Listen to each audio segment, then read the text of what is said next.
Hello, ladies, gentlemen, and all you extremely attractive employees out there, and welcome to The Struggle, a news talk show powered by fake concert tickets. I'm your host, Tavleen. Welcome.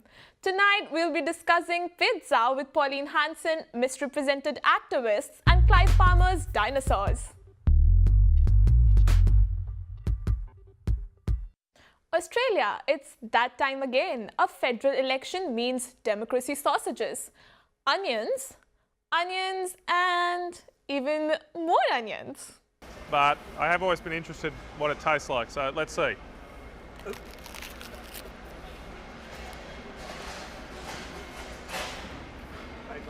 Yeah, it's not as bad as I thought. But before we head to the booths on May 18, we've got to endure a month of campaigning shenanigans which might seem a tad excessive to some, considering the choice we've got to make is supposedly pretty simple. It's a choice between a government that I lead and the alternative of a Labor government led by Bill Shorten. Incumbent Prime Minister Scott Morrison is hungry for victory, with a vision for a strong economy, higher employment rates and not increasing taxes, and quite possibly an investment in cultural awareness training. Hello, how are you? Yeah, how are you? No, I'm Korean. One of the Korean community. Meanwhile, on the other side, we've got Bill Shorten campaigning on the basis of better healthcare, addressing the rising cost of living and dealing with climate change. It seems he might also be looking to ban unqualified goat handling after this performance.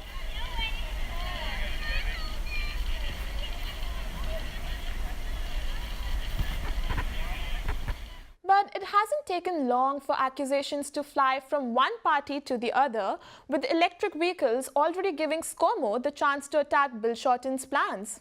In the future, and I'll tell you what, it's not going to tow your trailer, it's not going to tow your boat, it's not going to get you out to your favourite camping spot with your family. Bill Shorten wants to end the weekend when it comes to his policy on electric vehicles. And while the Prime Minister might be anxious as to how and when he'll be able to get to Tina Arena concerts or the races, under Labour's 5-day week, transport isn't a problem for Bill. But you'd be forgiven for thinking that these two were the only candidates, when in actual fact, the majority of us aren't even going to see their names on the ballot papers come May 18. So let's take a look around at the couple of other parties vying for your vote. Running in all 151 electorates nationwide, Clive Palmer and his United Australia Party are back for another crack at Parliament. And why wouldn't he be? In the past, he's bought us the dinosaur theme park, Palmasaurus, and has had plans for a while now to recreate the Titanic. So relaunching his political career is obviously the next logical step for the mining magnate. But in an attempt to show the world that he's not completely prehistoric, he's made his way into the world of technology. And aren't we all rapt that he's given us the Humble Meme Merchant, an app which, as its media release puts it, urges players to collect Tim Tams with Clive as he clashes with the Canberra elite in the light-hearted retro arcade game. But Palmer's foray into the modern world doesn't stop there, because in an attempt for publicity, exposure and perhaps another radical career change, he's blessed his audience with this performance. Polly's come on your show when you kick your ass regardless. When the election comes around, there's one thing I'll ask. Put Fraser Anning last on your voting card. Yeah! Have an egg! Egg him! Egg him! Look, politics means being the recipient of curly questions. It's in the job description, so surely being able to answer anything thrown at you in a respectful manner is a must, right? Because well, I'm not interested in it. I wanted to ask you, so if you're a public figure, Mr. Palmer, the audience has a right to know what's happening in legal cases against you. See you later. Well, if Clive Palmer seems like a bit of a snorefest, then maybe the One Asian Party might be of more interest. Here's the party's only candidate giving himself a glowing corrector reference. Because literally anyone can. Do I have any experience? No. Do I have any policies? Not yet. In fact, I'm crowdsourcing my policies from you. Yup, Michael Hing is running for a place in the Senate in a party he formed just over a week ago with seemingly no political agenda whatsoever. How refreshing. Having featured prominently on the feed, which is kind of like SBS equivalent to The Struggle, it seems the comedian has been inspired to join the political forum to be the voice of people. Something our very own Pauline Hanson also claims to be. Speaking of Pauline, we cross to her now as she looks at the current youth voter enrollment figures and explains why it's important that's lifted above the current 85.8%.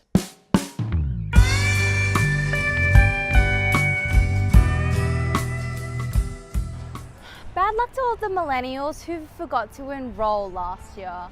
I mean, now I might have to just give the nations back to the dogs, especially without you measly kids standing in my way. Do you not see how bad of a problem immigration is? I mean, your brains haven't fully developed yet.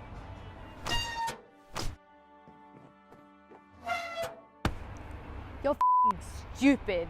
All of you. You've made this so easy for me. I mean, you didn't even know the election was even happening in the first place. You ignorant fools. I said this in 2017 and I'm going to say it again.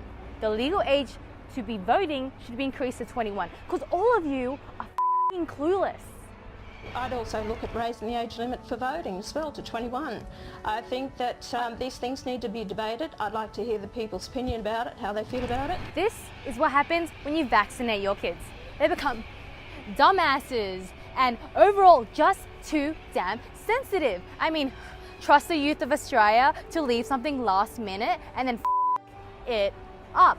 I mean, you guys go to climate change protests and try to save the animals or whatever tickles your pickle, but I'm working on real change. I remember the days when racism was just a rite of passage, but without you millennials voting this time around, I will get that opportunity to have that back. And you know what? Make Australia white again. Viva la white Australia.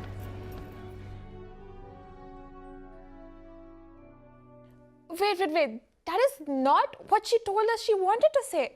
We are sorry for that disturbance. I mean her. Anyway, we now cross to our Caucasian correspondent who's on a mission to have a slice of pizza with the real Pauline Hanson. We're just in Sunbury, which is a northwest suburb of Melbourne, and we're coming to see an event called Pizza with Pauline, which is Pauline Hanson and some of her candidates will be talking to us about their policies, and we'll be eating pizza, which I don't really like because it's a bit ethnic, but that's okay. And there's going to be a counter-protest here, organised by the Campaign Against Fascism, but they're just silly gooses and we don't really like them very much, do we? So we're just pulling into the car park now. Peculiarly, it looks a bit empty, but it should be fine. There's no one here.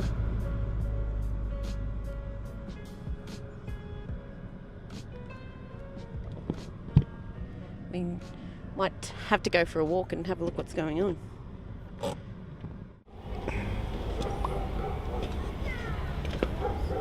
Where's the protest?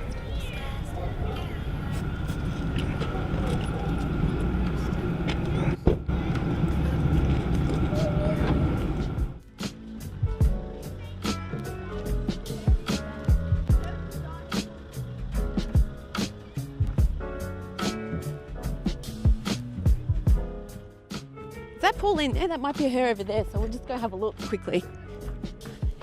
Pauline? It's not her. It's just someone with red hair. Huh. It is the 12th today, isn't it? It's 12th today?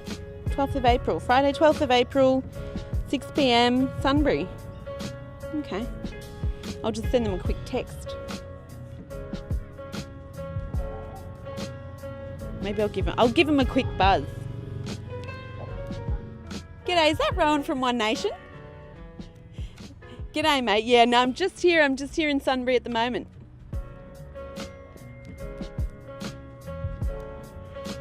Sorry, you're cutting out. Sorry, what was that? cancelled? Why? Oh, shit. Rowan, just shit. No, I'm here now. We were covering for this. Don't worry. I'll talk to you later. Yeah, I'll talk to you later. Okay, bye. It's cancelled. So I've just checked my phone and the Pizza with Pauline event has been cancelled. Pauline Hanson has recovered poorly from her surgery to remove her appendix and therefore will not make it to the event. And the protest organised by the Campaign Against Fascism has also cancelled their event because there's nothing to protest against. I've spoken with a representative from One Nation and he says that hopefully there'll be another event down here in Victoria soon and that we should all just support her with our vote. Back to you, Tavleen. What the? Is she getting blonder? What a shame. Well, unlike Pauline, we'll actually be here after this short break.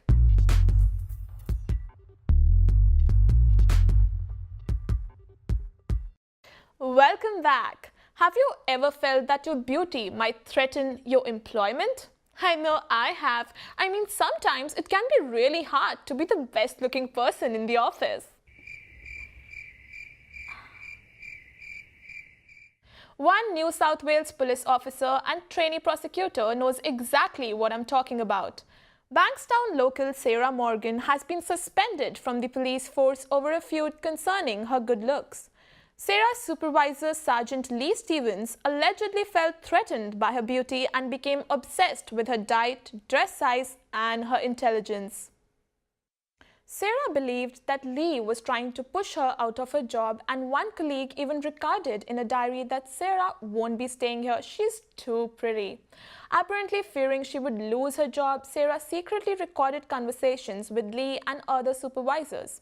Sergeant Stevens has denied having any such intention and said there was no truth to the rumors. Ironically, Sarah was charged with 2 counts of making an illegal recording and was suspended from the force. Looks like she didn't need to worry about her supervisor putting her out of work. She was pretty capable of doing that herself. We now cross to Denise from Human Resources to give us her professional opinion on the matter. Thanks, Tavleen. Following this news, we're going to have to put all of our workplace attractiveness policies under review. Here at The Struggle, we want all of our good-looking employees to feel reassured that they can keep their jobs. So to do this, all employees will be required to fill in an e-module addressing the judgment of physical appearance in the workplace.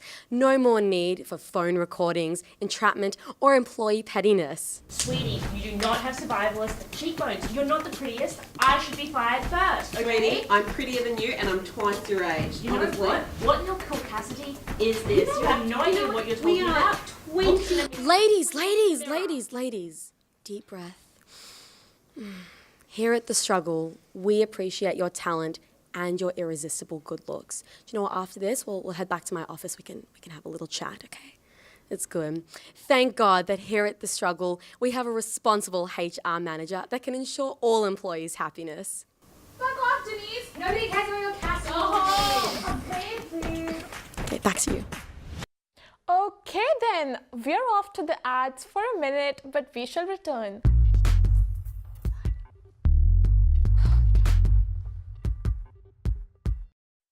Great to have you back again.